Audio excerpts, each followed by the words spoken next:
Welcome back to the Create Harmony podcast. I'm your host, Sally Burlington, and this is a podcast about setting an intentional rhythm, about savoring life's blessings, and learning how to use our imagination as a way of listening to God. If you want to learn more about how to bring stillness and gratitude into your life, you're going to find a lot here that you love. And if you like to be creative and fun, there's a place right here for you as well. In this place, we'll take a few minutes to celebrate everyday joys and remind ourselves how to notice goodness all around us. So this is episode 92, and today we turn the page to fall. We always celebrate the changes of the season here. So we're moving into fall now. That means that the days are getting shorter. We're beginning to see some of the leaves change. My garden, it's starting to die back a little bit. Things are not quite as robust as they have been. I live in North Carolina, and here in North Carolina, our weather has become chilly in the mornings and sometimes in the evenings as well. It's usually still warm in the middle part of the day. And I'm sure you can spot subtle changes in your area. Even if you don't have a large change in the season, you can spot subtle changes in the shortness of your days and those kinds of things. And in the fall here at Create Harmony, we do something that we call GrateFall. So you get it, GrateFall. We're grateful in the fall, and we call it GrateFall. And it's a time that we focus our attention on the blessings that we have all around us. We talk about how to bring more gratitude into our daily routines and cherish all the wonderful things that might be around us all the time that maybe we've been taking for granted. So last week, I ended the episode with a quote from George Lucas, and the quote was, "Always remember, your focus determines your reality." And in GrateFall, during our GrateFall season, we are going to focus on what we do have, not what we don't have. So for a while, I had this practice of writing down things that had gone well or things that I had gotten done, and it was really a nice mindset shift away from the long and overwhelming to-do list of things that were left to be done.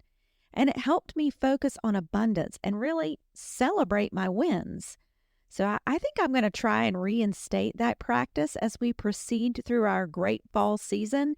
You are welcome to join me in capturing all those things that are going well and running smoothly in your life. Often we don't notice the things that are going smoothly. We pull our attention to the things that need to be fixed or tweaked or done better, but we're going to celebrate things that are going well.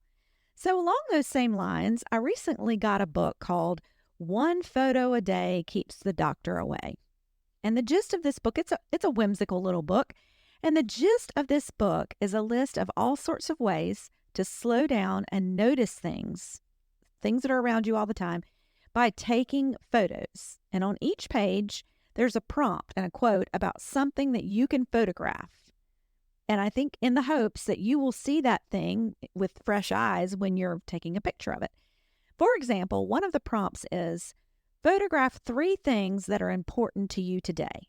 And the instruction is to try to find 3 things that make the world more beautiful. So if I were going to do this one, aside from my family, I would take a picture of my dog and my cats, my garden, and my sunroom, which is a place of rest and retreat for me. Now, I think this is a really fun way to engage with the world, and it gives you new perspective and fresh eyes, and it's just a really good practice of seeing things in new ways. There are a million different ways you can use this skill. One of the prompts is pick your favorite color and photograph things you see in that color. Photograph what happens during your favorite time of day. Make a little joy catalog for yourself about what you like and what happens in that time of your ritual that you enjoy, and look at those things from a new angle. Maybe you want to take all your photos in black and white for a day and see how the image changes. Maybe take the photo upside down and look at your surroundings that way. They're all different kinds of tips in the book about paying attention to light and how it hits an object in a photo, about zooming the lens in and out. I mean, so many possibilities here. Just to slow down your pace and really see the world around you and cherish it. So in order to inspire you, I'm going to take some inspiration from this book, and I'm going to share 2 examples of what I captured based on the prompts that were given to me.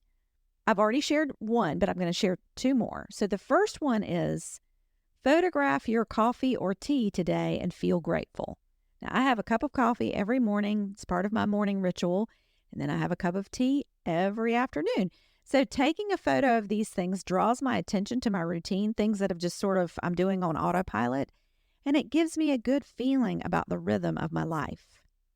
So the second example is take a picture out your window of your view.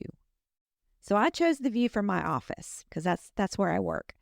And out the window, there's a window in my office, and it has lots of green trees and shrubs. Sometimes you can see birds and squirrels and a little bit of wildlife. And part of my view is usually my sweet puppy because she takes a nap on the window seat. There's a window seat in my office.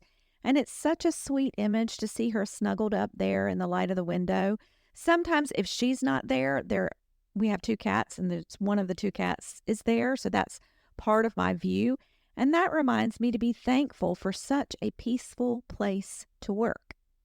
So I'll be adding, as we move through GrateFall, I'll be adding pictures to my Instagram of different things I've captured, different photos I've captured as part of this GrateFall journey. And feel free to reach out to me with your ideas and your photos. I would love to see the images you are appreciating as part of GrateFall. So for our closing today, I'll share two different quotes. Both of them are about gratitude. The first one is from Epicurus, and it says, "Do not spoil what you have by desiring what you have not. Remember that what you now have was once among the things you only hoped for." I thought that was a very beautiful way to remember to celebrate what you have, not what you don't have. And the second quote is from Dale Carnegie, and it says, "It isn't what you have or who you are or where you are or what you are doing that makes you happy or unhappy. It is what you think about it." And I loved that reminder. So we're going to be thinking about how much we have to be thankful for. So thanks so much for joining us today as we kicked off our GrateFall season for this year. If you continue to follow along during this season, what you can expect is more discussions on gratitude that will happen right here on the podcast. I'll also be sharing gratitude practices and exercises in my monthly newsletter. So if you're not already a subscriber, you might want to check that out. And follow me on Instagram. You'll hear a lot more there too and see images of GrateFall there too. If you're enjoying this podcast, we would be so grateful if you would take a few minutes and leave us a review. So that helps more people find us and join our community. It only takes a couple of seconds, and we really appreciate it. We would be grateful for that. So we're looking forward to being GrateFall with all of you this season. And until next time, peace.